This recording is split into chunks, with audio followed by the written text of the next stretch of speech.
Hola a todos, muy buenas tardes. Queremos darles la bienvenida a una nueva actividad que hacemos desde la Dirección General de Asuntos Culturales y Patrimoniales a través de la Dirección de Patrimonio. En este caso, una nueva actividad sobre el patrimonio cultural. Y como ustedes bien saben, en todos nuestros videos lo que buscamos es dar a conocer el patrimonio que tenemos o también aquellas técnicas que logran preservarlo y conservarlo adecuadamente. Y en esta ocasión nos reunimos con dos especialistas porque lo que estamos queriendo ver es el arte bajo la lupa y cómo sabemos si una obra es auténtica. Para ello nos acompañan Gustavo Perino y María Alejandra Leiva.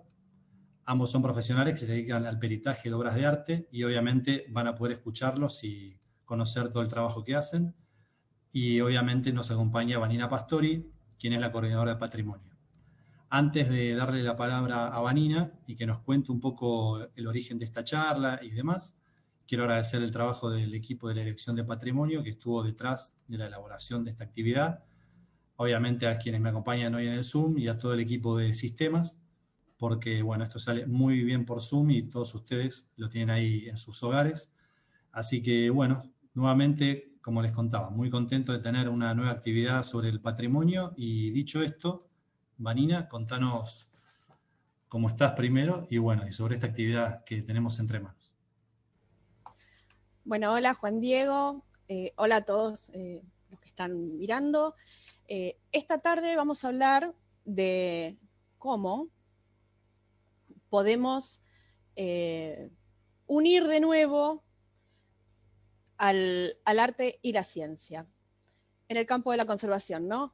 En esta oportunidad vamos a conocer lo que es el proceso, cuál es el proceso mediante el cual se define la autenticidad de una obra. Les adelanto que, como siempre, este proceso implica un trabajo interdisciplinario y muy complejo. Y como siempre decimos, no se puede conservar lo que no se conoce. Venimos diciendo, a modo ya de parecer reiterativos, ¿no?, que el momento de abordar una obra de arte es un proceso muy complejo e interesante, ¿no?, para examinar y conocer en profundidad no solo los aspectos técnicos y materiales, sino también el origen, la historia, el significado y el alcance de las alteraciones del estado de conservación, ¿no? En esta fase previa al tratamiento de restauración es cuando se inicia, ¿no?, el verdadero reconocimiento, el examen organoléptico del bien, y acá se involucran diversas disciplinas. No obstante, todo esto tiene sentido cuando el bien que queremos proteger está debidamente identificado y clasificado como original, ¿no? No vamos a gastar recursos materiales y humanos en una obra que es una falsificación, que es una copia. Bueno, en este momento, la presencia y la función de un perito de arte se vuelve esencial, entonces, ¿no? Y es donde las diferentes instancias podemos nombrar el estudio, la investigación histórica, el estado de conservación de la obra, análisis técnicos, bueno, y ensayos preliminares para el conocimiento de los materiales constitutivos, los componentes de la obra y cuáles son las técnicas de ejecución de la misma. No quiero spoilear demasiado, pero vamos a ver que uno de los métodos para saber si una obra es auténtica o no es justamente conocer el origen de los pigmentos, si coincide con la fecha o con la época histórica en que el artista se desarrolló como tal. Y bueno, como venía diciendo, ¿no?, a lo largo de todos estos encuentros fuimos viendo cómo poco a poco se van fundiendo las barreras entre las distintas disciplinas, ¿no? Lo interdisciplinar, lo transdisciplinar, es el futuro que ya estamos observando y necesitando en el análisis de los bienes patrimoniales. Y bueno, me refiero al proceso de investigación realizado en un momento dado que implica una cantidad específica de expertos, pueden ser físicos, químicos, historiadores del arte, historiadores, conservadores, peritos, ¿no?, trabajando al unísono y que tienen acceso a una determinada tecnología que nos permite conocer, entre otras cosas, si una obra es atribuible a un autor o no. Hoy nos vamos a detener en las tareas que desempeña un perito, en realidad un grupo, ¿no?, interdisciplinar, en eso hacemos siempre hincapié, y que ellos nos van a explicar, entre otras cosas, ¿no?, las diferentes categorías para las obras de arte.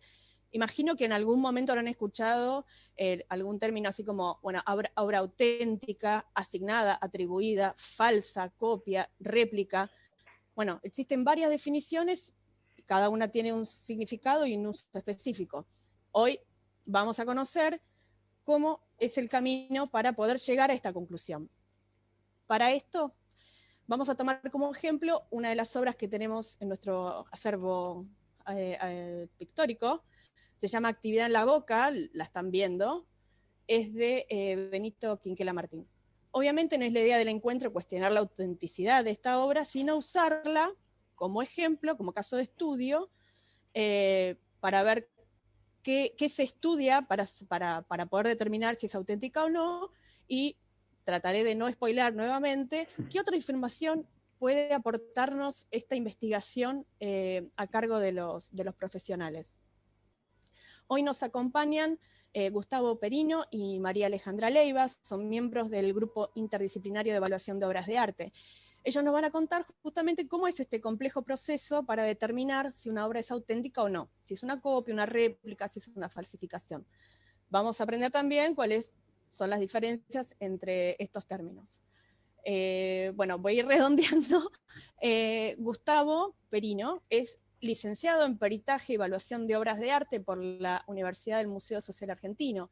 Actualmente es coordinador y profesor de posgrado en Peritaje y Evaluación de Obras de Arte en la Universidad Santa Úrsula de Río de Janeiro. Es perito judicial de la Orden de los Peritos de Brasil. Ha participado en más de 50 proyectos de investigación de arte en diversos países. Es fundador y director de Gibaud Art Consulting, consultora integral de peritaje y evaluación de obras de arte, y fundador del International Conference Artwork Expertise, ICAE, y organizador de sus 2 ediciones que fueron en Buenos Aires en 2016 y en Río de Janeiro en 2018. Asumo que la de 2020 se suspendió por el coronavirus. María Alejandra Leiva, por su parte, es graduada de la UBA en la carrera de Calígrafo Público Nacional. Es especialista en documentoscopía por la Universidad de Salamanca y se ha dedicado a profundizar sobre el peritaje caligráfico en obras de arte.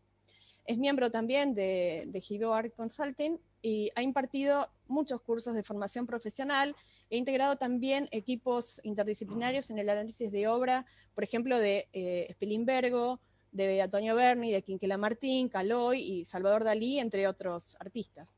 Es profesora universitaria, invitada de masterclass a la carrera de licenciatura en Peritaje y Evaluación de Obras de Arte y de posgrado de la Universidad del Museo Social Argentino.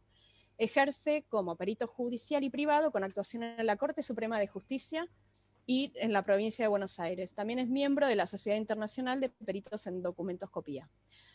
Bueno, Gustavo, te cedo la palabra. Contanos cómo se inicia el trabajo de un perito, cómo nace la disciplina.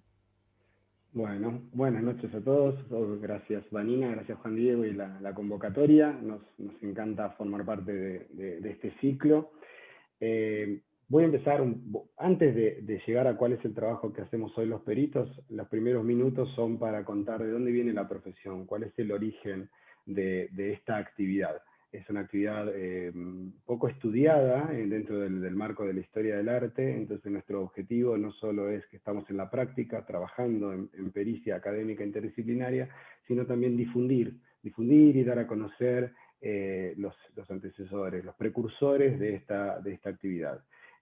Para aclarar, porque probablemente el video se pueda ver en otros países, la formación del perito va a variar de acuerdo a cada país. Desgraciadamente hay un montón de países que no tienen una formación específica, y entonces esa tarea de determinar autenticidad de una obra o expedirse sobre su categoría, esas categorías que vos mencionaste, que las vamos a detallar al final, siempre está a cargo de conocedores.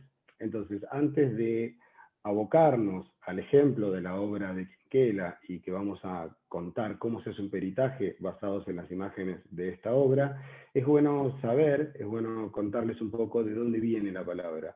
Básicamente hay un autor que mucho antes de que se comience a usar la palabra conocedor, Giulio Mancini, me gusta siempre mencionar qué hacía, cuál era su profesión. Es curioso que a lo largo de los siglos vienen de las ciencias duras. Muchos médicos, amantes del arte, han desarrollado y han dado los grandes pasos en lo que tiene que ver con investigación. Giulio Mancini, que era médico, creó un libro que se llamó Las consideraciones sobre la pintura, el deleite de un gentil hombre noble, en 1620, y él trabajó en dos partes. Una hablaba de sus contemporáneos, ¿no? En esta época hablaba de Caravaggio, hablaba de Carracci, pero también en el segundo tomo de su libro él habla de cómo diferenciar un original de una copia. Este es como el registro más antiguo que tenemos de alguien académicamente y a través de la literatura empezando a hablar sobre el asunto del original y la copia. Sobre el final del siglo XVII, en Italia surge un término que se llama conoscitore, que se refería a la persona que conoce sobre un asunto, pero la diferenciaba de los profesores académicos o de los que tenían formación académica. Y de ahí surge, a finales del siglo XVII, lo que terminó siendo la palabra conocedor. ¿Sí? Vamos a hablar de conocedor porque, para no mencionarlo en el término francés. Pero Giulio Mancini, que decía, si el autor de la copia no quiere imitar el estilo del maestro, será evidenciada de una manera diferente, y si quisiera copiarlo, será algo forzado y sin espontaneidad. ¿Por qué comenzamos este webinar con esto? Porque esta es la base de lo que nosotros todo el tiempo intentamos buscar en la obra.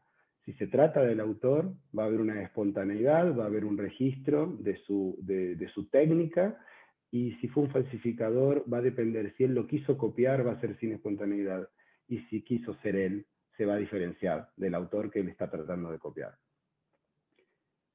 Ya en 1714 se populariza ya el término conocedor, no solo para las artes plásticas, sino conocedor a diferentes niveles, porque básicamente se refiere a un juez crítico de cualquier arte, un conocedor de las bellas artes, por lo tanto competente para juzgar sus producciones. Conocer también se le llamó al conocer de vinos, al conocer de perfumes, o sea, una persona que sabe mucho de un conocimiento empírico del trabajo, pero sin una formación específica. Y ya en 1719, el escritor Jonathan Richardson escribe los principios de la profesión del connoisseur en su libro El conocedor, un ensayo sobre la teoría de la pintura.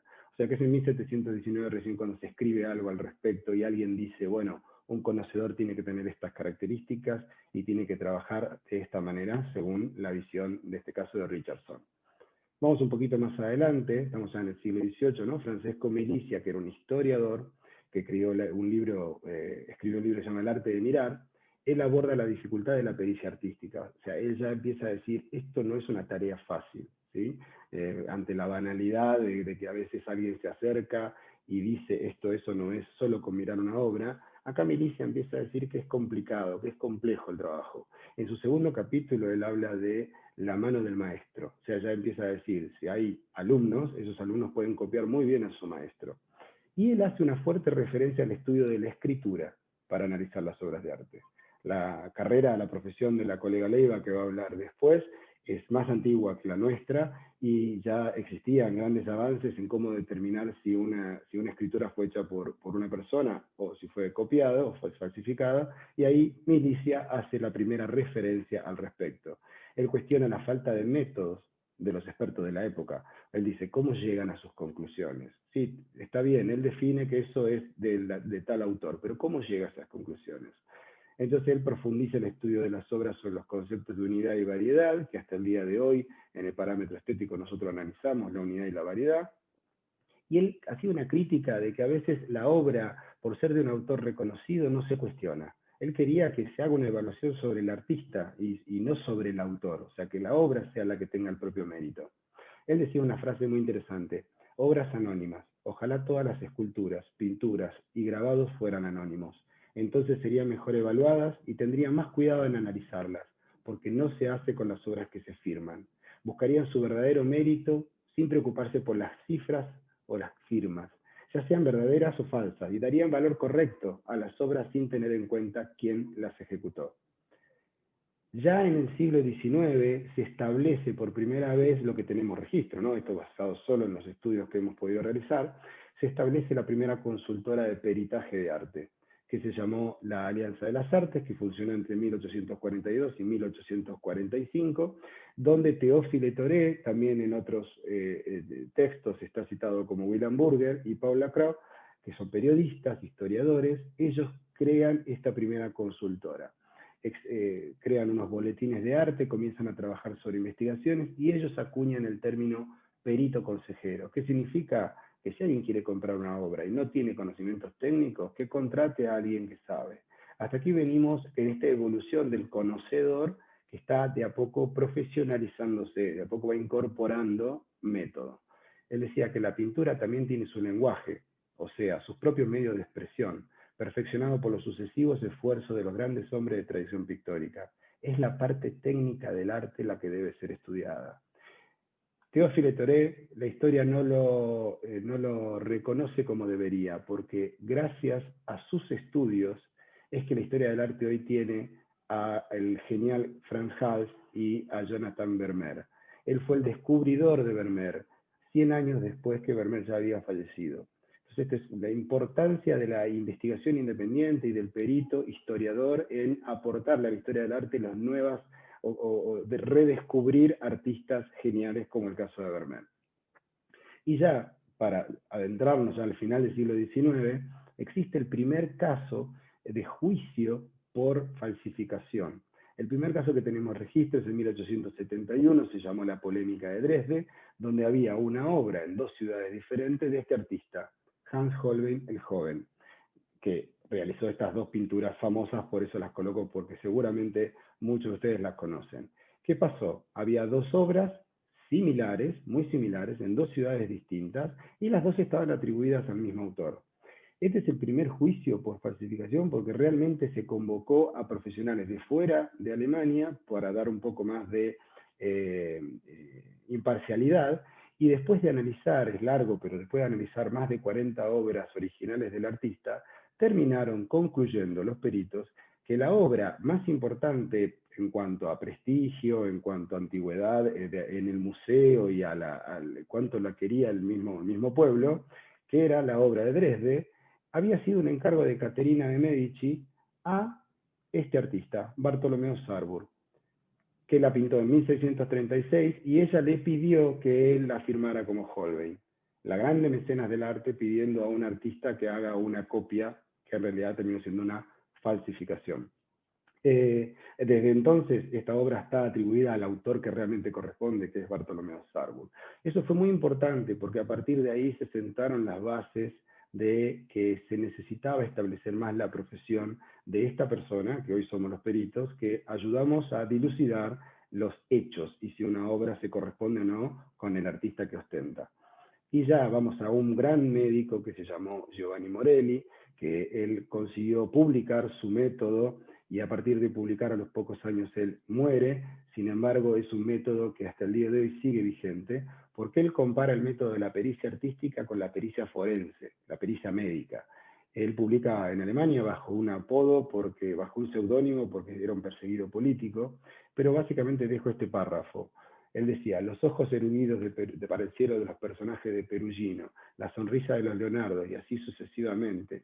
Por el contrario, necesitamos examinar los pormenores más impensados, los menos influenciados por las características de la escuela a la cual el pintor pertenecía. Tenemos que analizar los lóbulos de las orejas, las uñas, la forma de los dedos, las manos y los pies. Básicamente el método Morelli encuentra en esos detalles la mano del maestro y no del falsificador. O sea, se consigue diferenciar. Hasta el día de hoy nosotros tenemos parte de ese método en nuestro proceso. Es decir, el conocedor de arte es comparable al detective que descubre el autor de un crimen basado en los indicios imperceptibles para la mayoría. Entonces, básicamente, lo que hacemos nosotros es tratar de buscar esos detalles que para la mayoría fueron imperceptibles. Y voy corriendo sobre el último ejemplo, antes de pasar a dos grandes argentinos. Max Lander fue director del Museo de Berlín, fue un gran perito de arte, él catalogó y registró más de 2.500 obras de artistas flamencos. Él era un ferviente defensor de la pericia interdisciplinaria, o sea, un siglo atrás, y él reconocía las grandes diferencias entre el perito y el historiador, porque el historiador se basa en lo que está escrito, en la bibliografía, crea nuevos libros, pero hay una parte de la vida cotidiana del autor, hay una parte de los detalles de su vida que el historiador de arte no mira porque precisamente se basa en otras cosas, y él diferenciaba muy bien que son dos trabajos que tienen que trabajar de forma complementaria. Y todos saben que sucedió el robo de la Mona Lisa en 1911. El Louvre venía en grandes escándalos, no solo por el robo, por la falta de cuidado con las obras, sino también por haber adquirido obras que se cuestionaron su autenticidad. Fue que en este periodo hay dos argentinos, que yo quiero hacer un gran rescate, porque la verdad que cuesta encontrar información sobre ellos y tenemos que tener orgullo de estos dos argentinos, Fernando Pérez y Carlos Mainini, que en esencia eran médicos muy premiados por su lucha contra la malaria, premiados en Roma, pero ellos también eran diplomáticos y viajaban todo el tiempo a Francia, estaban en Francia, y ellos, a través de estos escándalos que estaban sucediendo en el Louvre, ellos son amantes del arte, eran amantes del arte, grandes mecenas, ellos crearon un método que se llama la pinacología.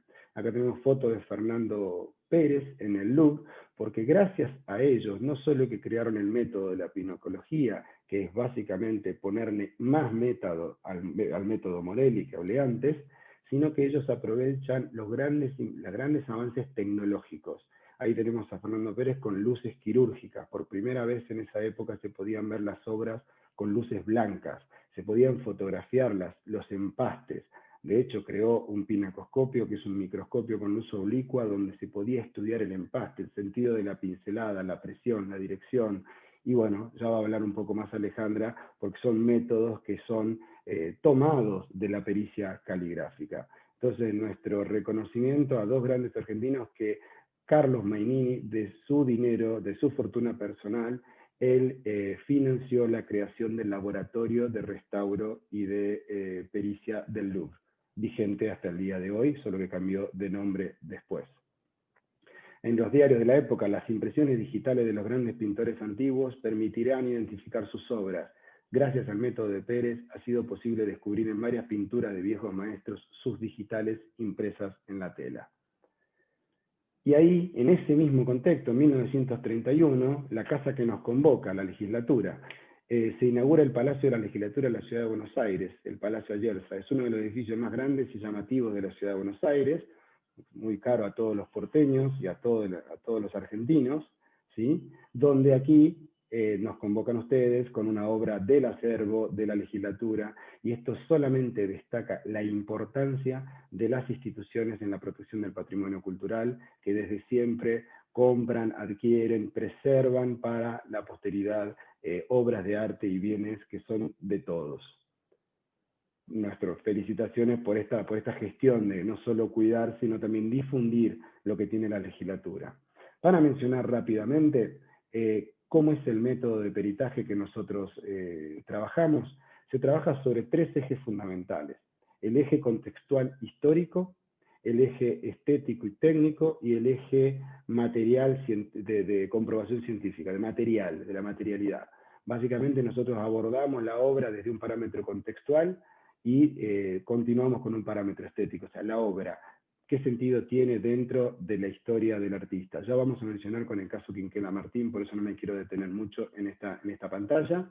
Nosotros consultamos permanentemente y tenemos dentro de los equipos a historiadores del arte. Después el parámetro técnico, intervienen otros profesionales, que ahí viene nuestros colegas, Patricia, Alejandra, los colegas peritos calígrafos, también los restauradores, conservadores, son los que nos aportan su conocimiento, pues esto es un trabajo interdisciplinario, no nos vamos a cansar de decirlo. Y por último, el parámetro tecnológico, científico, puede tener varios nombres, donde nosotros recurrimos a los científicos, que son ellos quienes a través de la tecnología nos pueden determinar si el pigmento, qué antigüedad tiene ese pigmento, qué antigüedad tiene esa tela, esa base de preparación, o ese bastidor sobre el que está montado la pintura en este caso. Y después, cuando nosotros ya tenemos una estructura armada de la investigación, nunca dejamos de consultar a las instituciones que detentan mucha obra de ese artista, museos, fundaciones, familia, los conocedores. Nuestro gran respeto a esos conocedores de arte, que en el pasado eran ellos solos quienes determinaban si algo es auténtico o no. Lo que pasa es que la falta de método hace difícil que ellos puedan comprobar sus conclusiones, y ahí es donde viene el peritaje académico interdisciplinario, donde intenta probar y no opinar sobre una obra. Ante una conclusión positiva, nosotros utilizamos blockchain, que eso da para otra charla, donde registramos nuestros peritajes y da una garantía para el cliente y para nosotros de que ese documento que nosotros entregamos no se va a modificar, no tenemos la posibilidad de modificarlo. Y ya adentrándonos, estoy viendo la hora, adentrándonos el parámetro contextual, ¿qué hace? Tratamos de buscar. Esta obra, por ejemplo, la de la legislatura, no tiene una fecha en su firma. Entonces tenemos que intentar encajar ella dentro del estilo del artista.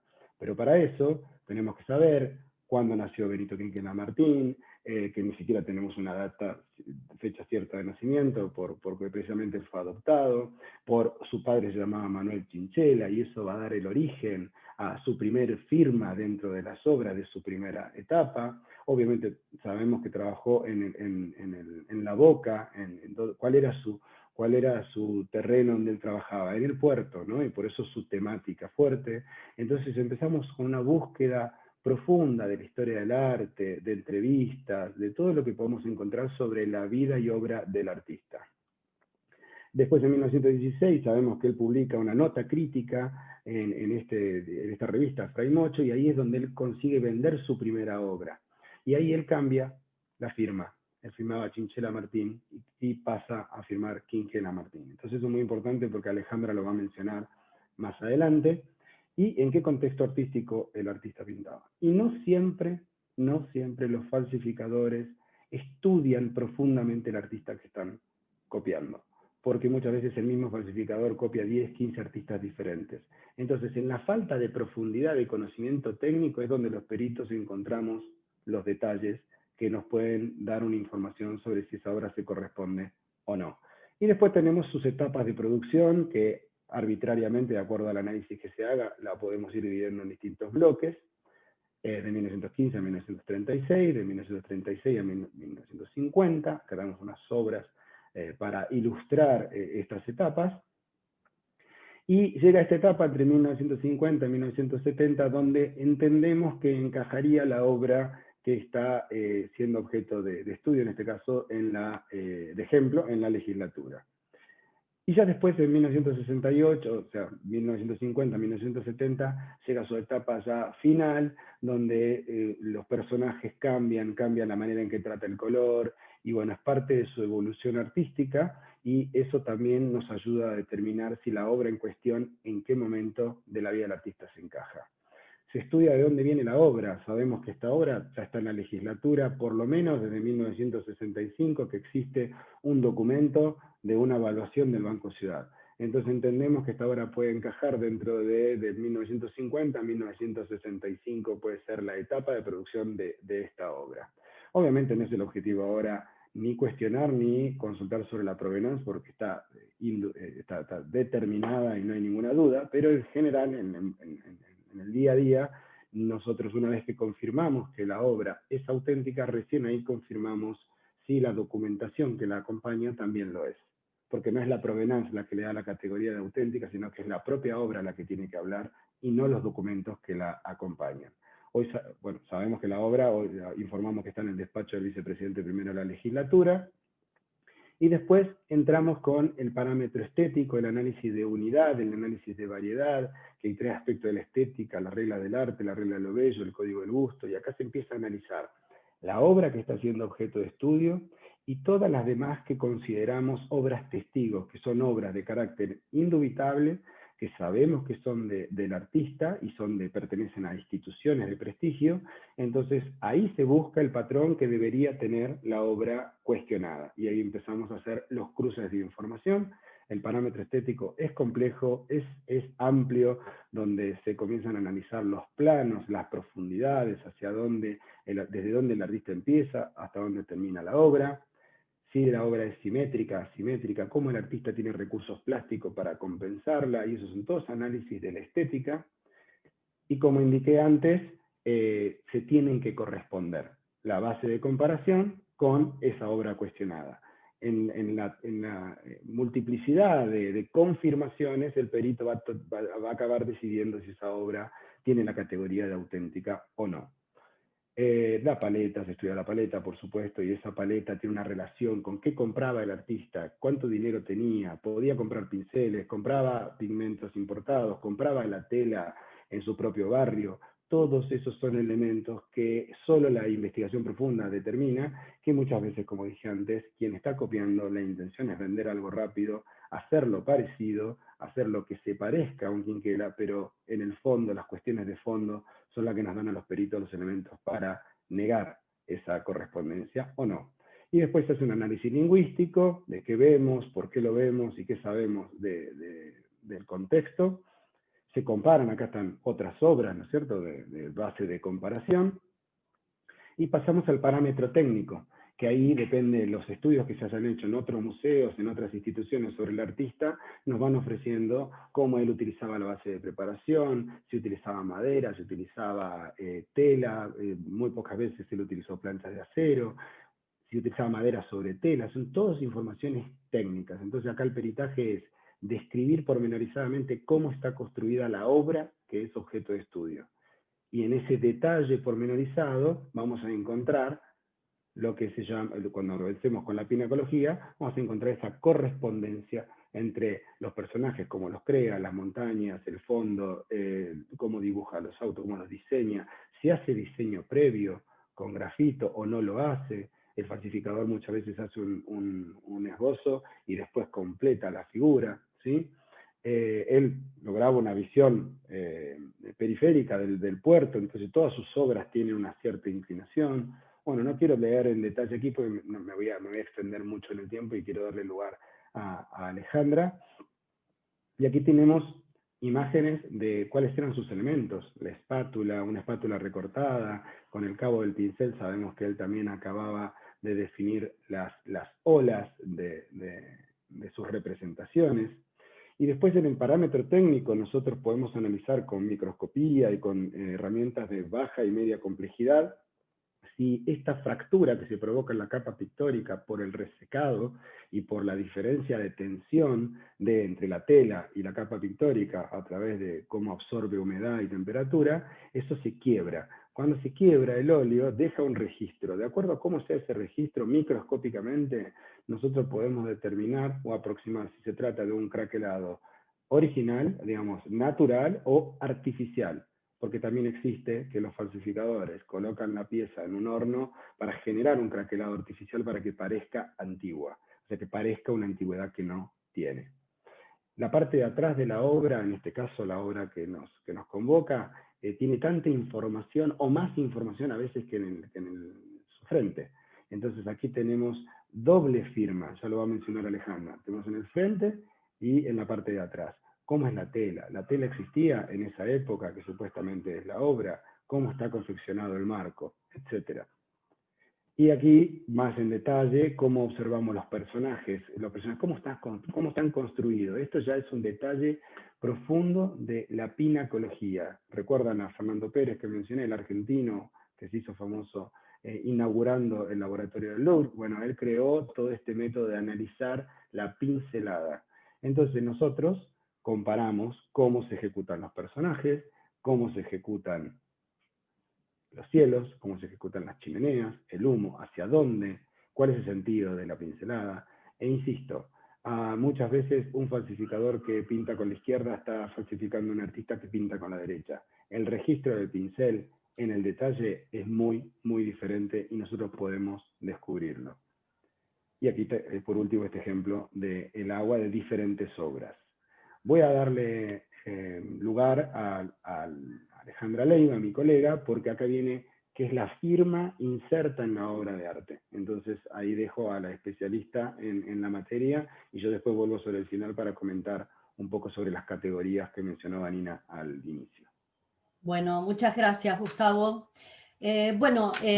Como calígrafo también quiero aclarar algo similar a lo que dijo Gustavo, que tiene que ver con esto de que en los distintos países e incluso en las distintas provincias la formación académica, la titulación difiere y las incumbencias acerca de poder realizar peritaje de escritura y firmas en obras también varía, ¿no? En mi calidad de calígrafo tengo competencia para hacer peritaje de todo tipo de inscripciones, firmas. Gustavo, si me pasás por favor la diapositiva, lo vamos aclarando aquí.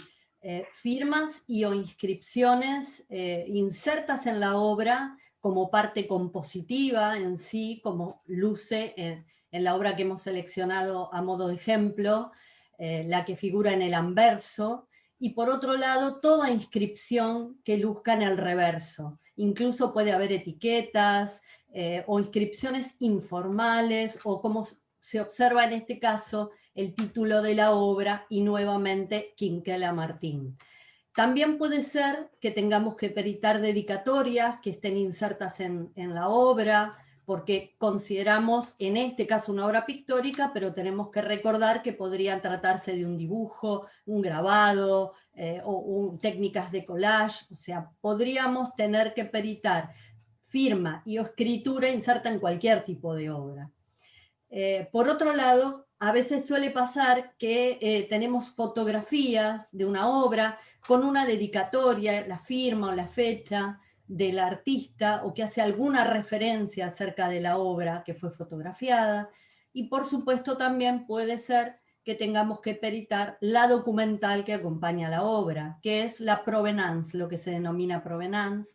Y con esto también quiero aclarar que no solo se limita la tarea del calígrafo a peritar ejecución manuscrita, sino que también puede pasar que tengamos que peritar el soporte, impresiones de sellos, estampaciones de esos sellos comunes de goma, o más sofisticados, electrónicos, todo lo que sea susceptible de peritación inserto en un documento, y en la obra habrá que analizar de qué tipo de obra se trata, ¿no? Por ejemplo, así como en documentos o dedicatorias o incluso dibujos, bocetos, grabados, en general la escritura que obra inserta en ese tipo de elementos refiere a condiciones convencionales para la ejecución manuscrita. ¿Qué quiero decir con esto? Que son ejecutadas con lápiz o lapiceras, sobre soporte papel en general, o sobre algún soporte que pueda asimilarse al papel en cuanto a la facilidad que da a la ejecución manuscrita. En este caso estamos viendo, por ejemplo, un grabado con la aclaración debajo, la dedicatoria, el título, la firma. Tenemos en las imágenes de la izquierda inscripciones, recuerdo, firma. O sea, hay una cantidad de elementos que podemos peritar, pero que en estas condiciones no escapan a lo que los calígrafos realizamos habitualmente. Ahora bien, cuando hablamos de peritaje caligráfico, necesitamos establecer qué cosas son de relevancia pericial en el análisis. Adelanto que la morfología, la fisonomía de las firmas o la escritura en general no aporta elementos de importancia a la investigación. ¿Qué buscamos? De la misma manera que lo explicó Gustavo, esos elementos que están ocultos o que son más sutiles o que uno no identifica a simple vista. Por eso es tan importante ahondar en la investigación. Nosotros valoramos puntualmente las combinaciones dinámico-constructivas y singularidades ejecutivas. ¿Esto qué significa? Que la manera en que se construyen las letras y los rasgos, porque pueden ser abstractos, puede haber deformaciones, o en las firmas, que puede ser una firma totalmente abstracta, ilegible, es fundamental poder identificar esas singularidades, los movimientos, cómo se ejecutan esa firma o esa escritura, cómo se enlaza, si son veloces, si son firmes, espontáneos, si hay ciertos temblores, si hay movimientos regresivos, es decir, que van hacia un sentido y regresan, en qué dirección.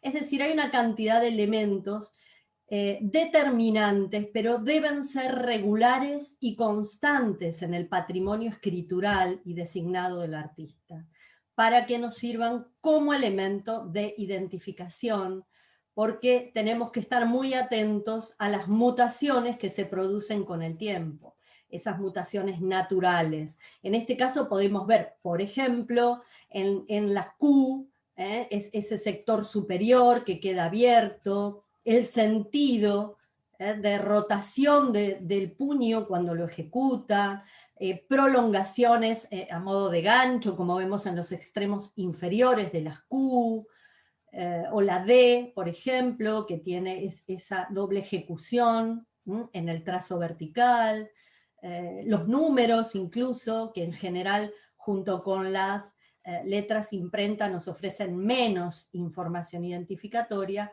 pero en el conjunto gráfico, en el conjunto, y me refiero en relación a dónde se ubica, cómo se ejecuta, qué espacios separan a cada número, de qué manera se dispone esa fecha en relación al texto, o las firmas, por ejemplo, si contienen esa línea debajo que se denomina rúbrica, al contrario de lo que comúnmente se conoce, porque suele confundirse o pensar que rúbrica es sinónimo de firma y no es así. Rúbrica es ese rasgo que acompaña estéticamente, complementa la firma. Todos esos elementos intervienen, pero nunca podemos dejar de tener presente cuáles son los de verdadera relevancia, generalmente más sutiles y generalmente en combinación con la velocidad, la presión, el movimiento, la fluidez con que el puño se maneja durante la ejecución.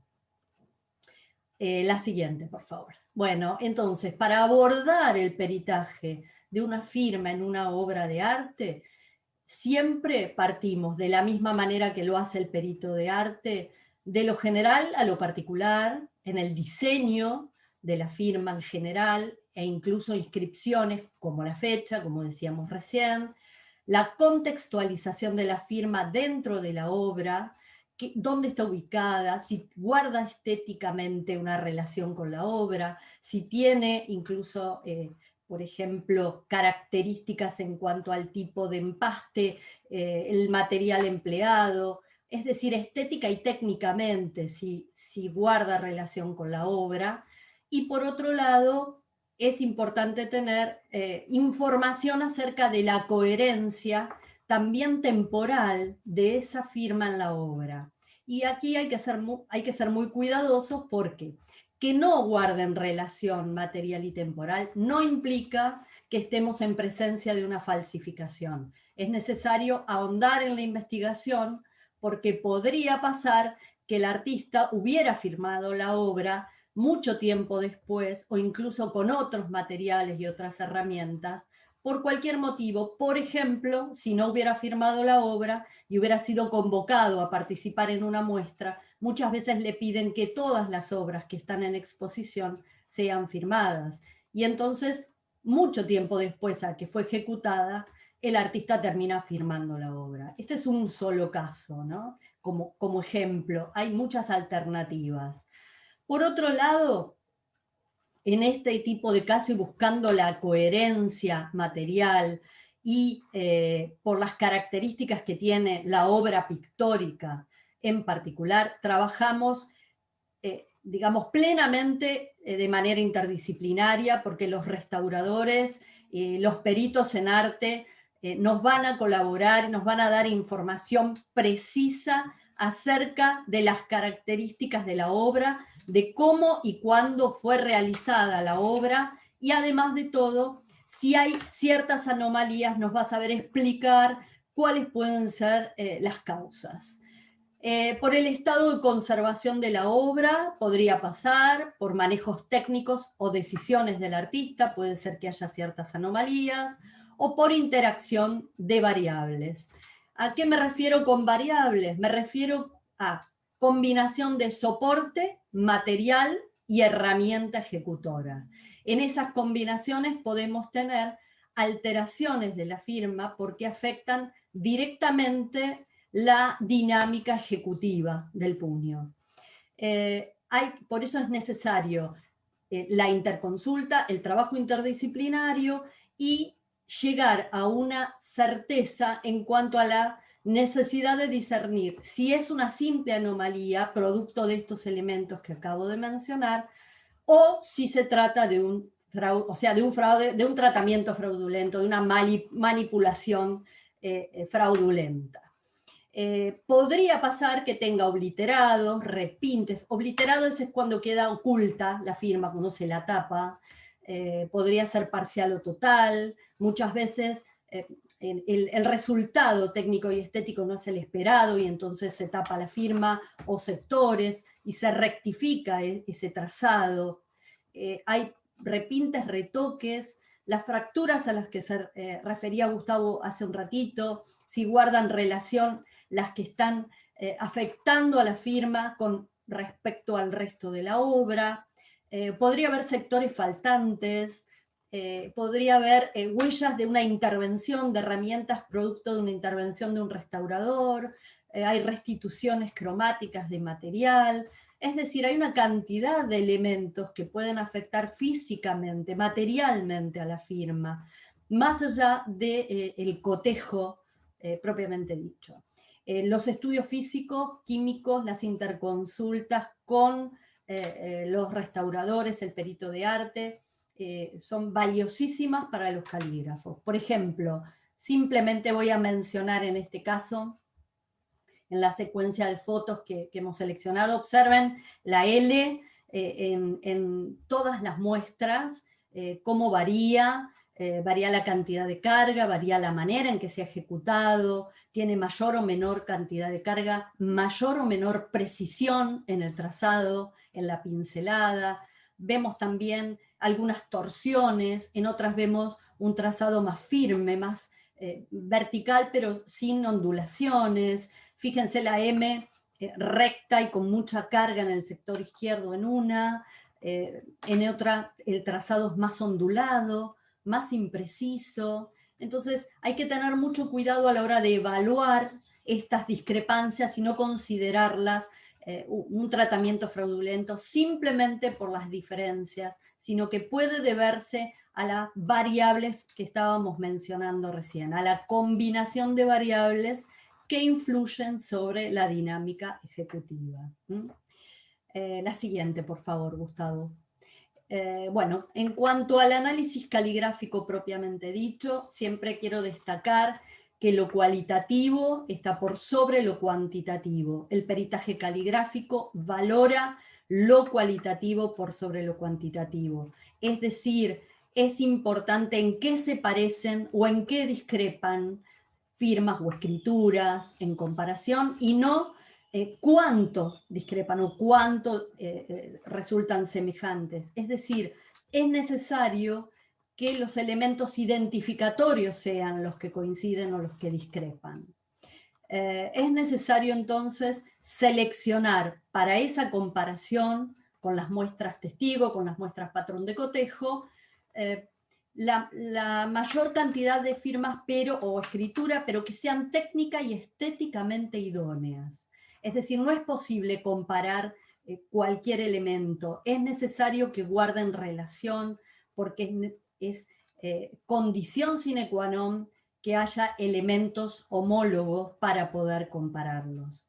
Por ejemplo, en las muestras que tenemos aquí, tenemos Quinquela Martín en la primera imagen, en cursiva, y Martín, ¿no?, combinadas. Quinquela en cursiva, Martín en imprenta, ejecutado en condiciones de materialidad de una obra pictórica, y luego tenemos en recuerdo de Quinquela Martín, ejecución en letra cursiva, lapicero sobre papel. Cambia por completo la dinámica ejecutiva y cambia la combinación de letras que tengo para comparar. En la última imagen tenemos Quinquela Martín con una disposición diferente. Es decir, es necesario hacer un estudio exhaustivo por esto de las limitaciones y la interacción de variables a la hora de poder comparar muestras testigo con una muestra que esté siendo analizada. La siguiente, por favor, Gustavo. Otro requisito fundamental a la hora de abordar el peritaje caligráfico de firma o escritura en una obra de arte es recopilar el historial gráfico del artista. Cuando digo gráfico, en este contexto es escritural, gráfico, escritural y signatural.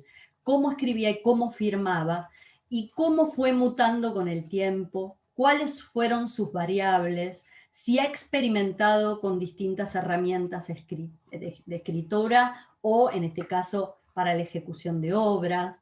Es decir, hay que hacer un seguimiento, esa trazabilidad, como se dice, de la obra, la producción artística en función de la escritura y las firmas. Por ejemplo, podemos tener cambios en la modalidad designado, mutaciones o uso paralelo de distintas firmas, como ocurre en esta breve síntesis que hicimos de muestras de firmas. Vemos que en la primera etapa, como explicó Gustavo, la firma de Quinquela era Chinchela Martín, pero tenemos muchas, como la que luce aquí, en donde además era B.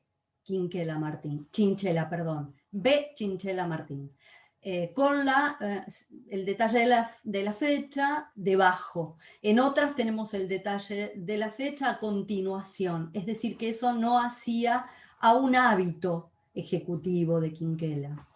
En otra tenemos Quinquela Martín, el nombre en un renglón superior, respecto del apellido. Luego tenemos modalidad B. Quinquela Martín y Quinquela Martín solamente. Es decir, podemos tener cantidad de variables, algunas sutiles y otras muy representativas, y podemos tener firmas falsas insertas en obra auténtica, que fueron ofrecidas como patrón de cotejo. Eso es un problema muy grave, por eso hay que investigar todo material y hay que hacer una investigación muy exhaustiva e, insisto, de manera interdisciplinaria. Y para terminar, tenemos aquí en consideraciones finales, como breve síntesis de lo que venía explicando, por un lado, que los elementos identificatorios radican en las cualidades dinámico-ejecutivas, es decir, los movimientos que permitan la ejecución y cómo se proyectan en la obra o en el texto. Previo a toda comparación de un elemento genuino con uno cuestionado, es necesario reconstruir entonces el patrimonio gráfico escritural, observar qué constantes de valor mantiene el artista y cuál es la variabilidad, el grado de mutación a lo largo del tiempo. Algo muy importante, a la conclusión de autenticidad o de falsedad se arriba como consecuencia de todo lo que surge de esa obra en análisis, de esa pieza en específico, y se desprende directamente de las evaluaciones, de las comparaciones realizadas. Ninguna información de contexto puede interferir. Se basa en lo que podemos demostrar de esa pieza en estudio. Siempre pido, por otro lado, y lo hablamos con el equipo, prudencia sobre todo y conciencia en las limitaciones que cada caso en peritaje nos ofrece. El grado de certeza que vamos a expresar en la conclusión depende directamente de cómo se haya desarrollado el peritaje. Y finalmente, lo quiero aclarar por el tema de la tarea interdisciplinaria, para que no quede ninguna duda de que la investigación es interdisciplinaria, pero en mi caso, como calígrafo público, yo soy la única responsable, o si lo hiciera con mi colega, con Patricia Soto, con quien trabajamos en el equipo, somos las únicas responsables respecto del informe pericial caligráfico. Es decir, el trabajo es interdisciplinario, pero cada profesional se limita al trabajo de su profesión. Esto es todo. Y bueno, ahora continúa Gustavo, le paso la palabra a él para que cierre. Solo para sumar que a veces el veredicto de los peritos calígrafos puede diferir del veredicto del perito en arte sobre una misma pieza, y la obra puede ser auténtica en la firma falsa, o la firma auténtica y se utilizó esa firma y se modificó el resto de la estructura de la pieza para crear una falsificación. Hablando de falsificación o no, antes de pasar a eso, voy a mencionar que por último el parámetro científico, los estudios que hacemos los peritos de arte son los estudios que también se hacen en conservación y restauración, solo que para diferentes finalidades. Entonces, dependiendo de qué época el artista de la obra objeto de estudio pertenece a una época determinada, tenemos un universo de pigmentos, un universo de soportes que sirven como referencia para datación, pero que el análisis aislado de un pigmento o de un soporte no constituye un peritaje de arte, y la conclusión de que un pigmento se corresponde no significa que la obra sea auténtica, porque en caso de artistas que fueron falsificados aún cuando estaban en vida, los materiales y lo que utiliza para evitar va a corresponderse con la antigüedad, pero son hechas por dos personas diferentes. Entonces es por eso que en el conjunto de pruebas se termina arribando a una conclusión, que esa conclusión puede ser algunas de estas, ¿sí? Son categorías definidas por convención y aprovechamos la oportunidad para dar algunos tips de esta diferenciación, como decía Vanina al inicio. Una obra auténtica, no hay duda de su autoría. Entonces está absolutamente confirmada su autoría, entonces es una obra que es auténtica. Pero empiezan otros detalles. Por ejemplo, una obra atribuida es cuando muchos elementos de la investigación confirman la posibilidad de que es de tal autor, pero que no son suficientes o cualitativamente no son lo suficientemente fuertes las pruebas para poder determinarlo. Por ejemplo, una obra de 1400, que no sabemos si fue de Da Vinci o fue de su atelier. Entonces hay una atribución porque en ese sentido puede haber sido de cualquiera de sus contemporáneos. Entonces, inicialmente una obra que está firmada ya viene atribuida a determinado artista porque está firmada. Entonces ahí va a depender, si la obra no viene firmada y es parecida a una obra existente, estamos hablando de una copia. Entonces, sucedió mucho en el siglo XVIII hacer copia de obras del siglo XVI, obras religiosas anónimas. Entonces se hacía una copia que es una reproducción que imita el material, la técnica, la figura, la morfología, pero no siempre está creada con la intención de engañar. O sea, de hecho, vamos a los museos y hay gente ejecutando pinturas copiando obras de grandes artistas. El asunto viene cuando se le trata de colocar una firma que no es, que ya va a tener otra categoría. Una réplica básicamente es lo mismo que una copia, pero sí esta guarda dimensiones exactas, o sea que es exactamente igual a la obra copiada. En el caso anterior, las copias de arte religioso del siglo XVIII con respecto al siglo XVI varían enormemente en el tamaño. Entonces son copias, pero no son réplicas. Pero ya entramos en las categorías más complicadas y las que constituyen delito. Falsificación o plagio. Ojo que plagio, de acuerdo al país y de acuerdo a la jurisdicción, puede tener otras acepciones, pero falsificación se trata de una copia realizada con la intención de engañar. Un artista hizo la copia de una obra famosa y le puso el nombre del artista original, ahí él está creando una falsificación. ¿Sí? Es una obra que se inspiró en una que existe, le hicieron algunos cambios, se le hicieron parecida y la tratan de meter al mercado como es, que es de ese artista. Y después están las obras falsas, que son obras absolutamente originales, que se tratan de encajar como que fueron parte de la producción del artista. Entonces, en obra falsa aparecen obras que tienen un poquito de una obra de 1930, un poquito de una obra de 1400, de 1960 y una de 1980. Hablando, por ejemplo, de los 70, el caso de Quinquela. Y entonces, para el mercado es una obra inédita. No, nadie vio una obra así. Está firmada Quinquela. Bueno, eso puede ser una obra falsa. Tenemos dos ejemplos de eso. Trabajos que ya hemos realizado dentro del equipo. Por ejemplo, aquí tenemos la obra original de Quinquela a la izquierda, que es una obra que está en colección particular, que él creó y que firmó Quinquela Martín. Y el falsificador, sin saber mucho y sin haber visto este webinar, hizo la misma copia, pero para sumarle un poco no sé, valorizarla un poco más, le puso Chinchela Martín. Lo que pasa es que Chinchela dejó de firmar así en 1919, cuando su estética era completamente diferente a la estética de la espátula y a la estética de los barcos. Entonces acá hay una confusión del falsificador, donde él hizo una falsificación, pero hasta le erró colocando una firma que el artista ya no utilizaba más, independientemente de que la obra de la derecha tenía hasta el óleo fresco, cuando hicimos el análisis. Y aquí tenemos otra, donde la de la izquierda es la falsificación, donde ya existe una obra del artista que entonces se copió. Entonces, falsificación u obra falsa, estos dos casos son falsificaciones, porque son dos obras que ya existen del artista y el falsificador se aprovechó de esa obra. Y obra falsa sería una obra que pueda mezclar un poco de cada una y ser atribuida a Quinquela. Entonces, Es importante destacar esto, que los análisis científicos son complementarios. El análisis del restaurador complementa la investigación del peritaje, el análisis del perito calígrafo, y por eso trabajamos en equipos que son multidisciplinarios, trabajamos interdisciplinariamente, y en esa búsqueda de la transdisciplinariedad, que es tomar lo mejor de cada profesión y crear y modificar todo el tiempo los métodos de investigación para luchar con este flagelo de la falsificación. Entonces, de ahí es todo por hoy de nosotros. Usted, Vanina, ahora dejo de compartir la pantalla si querés. Dale. Bueno, muchísimas gracias, Gustavo, muchísimas gracias, Alejandra. Iba a hablar un poco sobre la interdisciplinariedad, pero me parece que no, ya vamos a aburrir.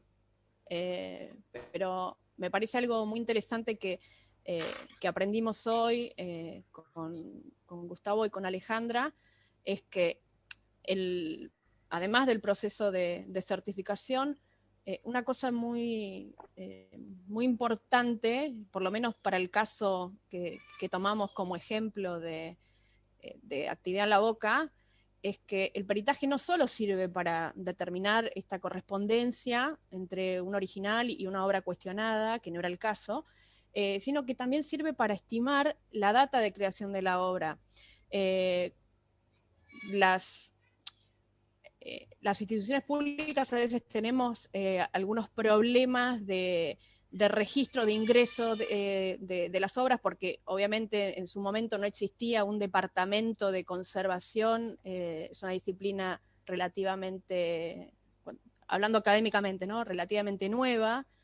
Entonces, bueno, nosotros en nuestro caso podemos revisar archivos históricos, y ahí es cuando encontramos que había una tasación del Banco Ciudad del año 65, entonces podemos decir, bueno, obviamente anterior al 65 no es, ¿no? Pero gracias al peritaje, a estos profesionales que la estudian, podemos ubicarla dentro de una etapa evolutiva artística del autor. Eso me parece destacable. Creo que también se vio este complejísimo trabajo que llevan adelante los especialistas, y vamos a decirlo de nuevo, todo lo que tenga que ver con nuestro patrimonio tiene que ser abarcado desde esta óptica interdisciplinaria. Todos nos tenemos que nutrir del conocimiento de las otras disciplinas, siempre en pos de la preservación de nuestro patrimonio. Me quedo con algo que dijeron tanto Gustavo como Alejandra. Un grupo de profesionales serios prueba, no opina sobre una obra. Y este estudio, digamos, siempre nos aproxima a nosotros a una respuesta, y por nuestra parte seguiremos investigando todo nuestro patrimonio. Juan Diego. Bueno, Vanina, gracias por tus palabras, y obviamente quiero agradecer el tiempo y la gran exposición que dieron tanto María Alejandra como Gustavo, y ustedes han podido disfrutar. Y antes que nada quiero agradecer también la colaboración con imágenes de la firma de Quinquela Martín, que ustedes pudieron observar, a la familia Pastori, a la familia San Martín y a Pedro Veneroni, que contribuyeron un poco para enriquecer un poco más este webinar, porque como bien decían quienes me acompañan hoy, es importante esta interdisciplinariedad, me salió bien, y todos aportamos un poquito para que salga un gran producto para que ustedes lo disfruten. Y también quiero saludar a todos aquellos que han escrito en el chat en directo de este webinar aquí en YouTube, que todos saludan y felicitan por el contenido, que la verdad, a modo personal, opino que fue muy rico y muy importante, y como bien decía Vanina, siempre en pos de proteger y difundir todo el patrimonio que tenemos. Saludos de Charlini, de Diana Cohen, de Miguel Ortiz, de Vilma Adriana Pérez, de Adela María García, de Eduardo Acevedo desde México, Géner González, Karina González, Claudio Fimiani, Rodolfo Barragán, y hasta ahí llegaron. Así que bueno, muchísimas gracias a todos ustedes. Hemos podido hacer todo un recorrido desde lo que era la figura del conocedor, luego el perito, luego todo el trabajo del calígrafo, del perito calígrafo, así que la verdad, súper rico, súper importante. Y bueno, es nuestra idea lograr estos espacios para que podamos conocer un poquito más de cómo conservar el patrimonio que es de todos nosotros. Y bueno, muchísimas gracias, muy obrigado para los amigos de Gustavo en Brasil, y nos vemos pronto en una próxima actividad de patrimonio. Adiós, gracias. Muchas gracias. Gracias a ustedes.